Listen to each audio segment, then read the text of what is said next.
आपने गुरु और शिष्य का संबंध भौतिक चीजों से नहीं जुड़ाया, सिर्फ सांसारिक वस्तुएं, सिर्फ सांसारिक बारी नाते, दुनियावी चीजें कभी गुरु और शिष्य के संबंध का सही स्वरूप नहीं हो सकती।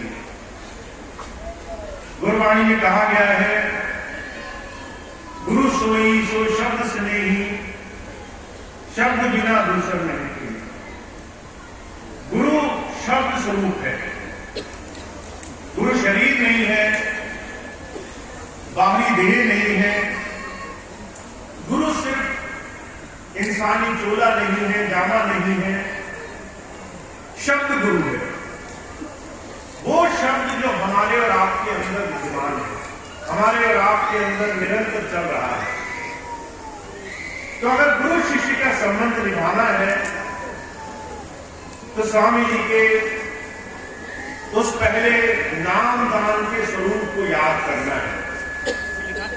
और मैं आज आपको यही 3 चीजें याद दिलाना चाहता हूं।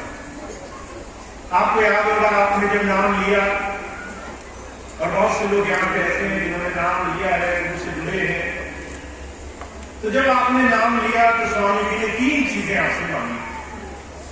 3 चीजें आप ऐसी करें जिससे आप गुरु और अपने बीच का जो भी भेद है वो मिटाने के रास्ते पर चल पड़े।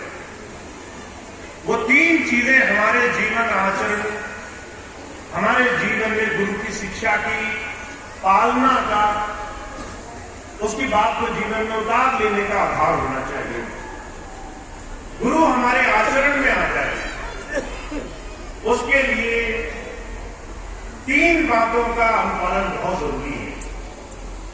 अब वैसे तो आप ये सारी चीजें जानते हैं, पर जब मैं बहुत से भाई बहनों को देखता हूं तो वो कहीं ना कहीं इन 3 चीजों से अपने जीवन में अभी भी अपने लिए रियायत बख्शे हुए हैं, कहीं ना कहीं नरमी बख्शे हुए हैं।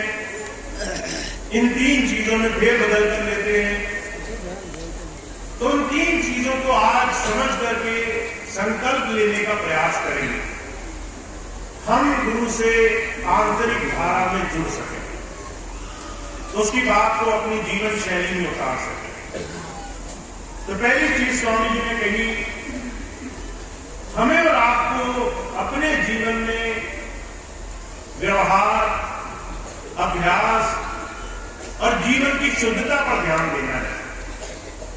हमारा ये जो शरीर है, ये शरीर सिर्फ बाहरी खान पीन से सिर्फ पौष्टिक या फिर सिर्फ स्वस्थ नहीं होता। इसमें आध्यात्मिकता का संचार भी इस शरीर के शुद्धता से ही जीवन में बनता है। आपका आहार और आपका विचार आपके जीवन में बहुत बड़ा किरदार अदा करेंगे। अगर आप अपने जीवन में गुरु मत से जुड़े हैं तो आपका खाना पीना कैसा होना चाहिए, आपका आचार विचार कैसा होना चाहिए। 80% आपके गुरु से जुड़ने का काम ये एक चीज करेगी। अगर आपका आहार शुद्ध नहीं है, अगर आप विचार की शुद्धता नहीं समझ पा रहे हैं, तो आप उलझन में रहेंगे, 24 घंटे परेशानी में रहेंगे और आपको पता नहीं चलेगा कि क्या कारण है जिससे आप गुरु धारा को क्यों नहीं जीवन में धारण कर पा रहे। तो महाराज जी कहा करते थे, आहार की शुद्धता भोजन से इस शरीर को दिए जाने वाले आहार से है।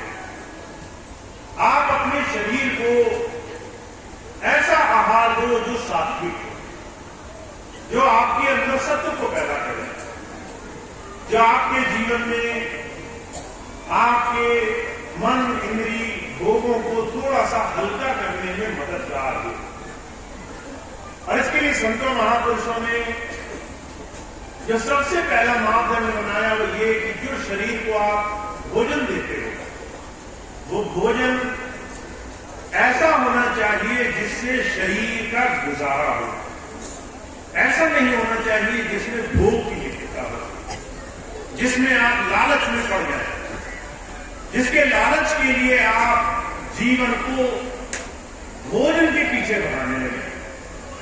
अब जब ये बात मैं देखता हूं तो बहुत से लोग ऐसे हैं जो जबान से बहुत कच्चे हैं। जबान उनकी ऐसी है कि वो जब चाहे जहां चाहे फंस सकते हैं। कहीं खाने पीने में फंस जाएंगे, कहीं स्वागत सत्कार में फंस जाएंगे, कहीं मान राय में फंस जाएंगे, कहीं अपने जीवन में छोटी छोटी चीजें जो आहार से जुड़ी हैं उसी में उलझ करके जीवन लगा देंगे। महाराज जी कहा करते थे, अगर परमात्मा ने आपको शरीर में भोजन रखने के लिए एक ग्रंथि दी है तो वो पूरी भोजन से भरने से आपके अंदर आलस्य पैदा होगा। आप चाह करके भी ध्यान भजन सिमरन में लगने की कोशिश भी नहीं कर पाएंगे। आलस्य पैदा होना, हमारे अंदर विकार पैदा होना, हमारे अंदर तरह तरह के विचार आना, ये भोजन की शुद्धता से बहुत ज्यादा जुड़ा हुआ है। आहार को आप शरीर के पालन के लिए दीजिए। अगर आप आहार को शुद्ध रख सके, शुद्ध शाकाहारी हो सके, तो आपके लिए जीवन में अध्यात्म बहुत आसान हो जाएगा। मैं बहुत से बच्चों को देखता हूं जो घर में नहीं पर चुपके से चोरी छुपे बाहर जाकर के इस तरह के आहार को ग्रहण करते हैं। बहुत से भाइयों को देखता हूं गुरु जी के सामने वो नशा नहीं करेंगे, पीछे हट करके वो मौके ढूंढेंगे कैसे उनको तरह तरह के नशे मिल जाएं। हमारी आहार की शुद्धता आज के हमारे जीवन की बहुत बड़ी प्राथमिकता है। और जो कह रहे हैं उसके साथ साथ विचार की शुद्धता। दुनिया की हर एक चीज आपके लिए नहीं है। बहुत सारी चीजें समाज में चल रही हैं, कोई निंदा कर रहा है, कोई चुगली, कोई बुराई, कोई किसी के लिए बुरे भाव मन में रख रहा है। आप जाने अनजाने इन चीजों के पात्र बनेंगे अगर आप मन को इन तमाम चीजों से खींचने का साधन नहीं ढूंढते। कबीर साहब कहते हैं, हमारी 5 इंद्रियां ऐसी हैं जो हमारे भोग के लिए हमें संसार में बाहर की तरफ खींच रही है। तो कहते हैं इंद्रियां मन के पीछे भाग रही हैं, मन जितने भी संसार के भोग हैं उनकी तरफ हमें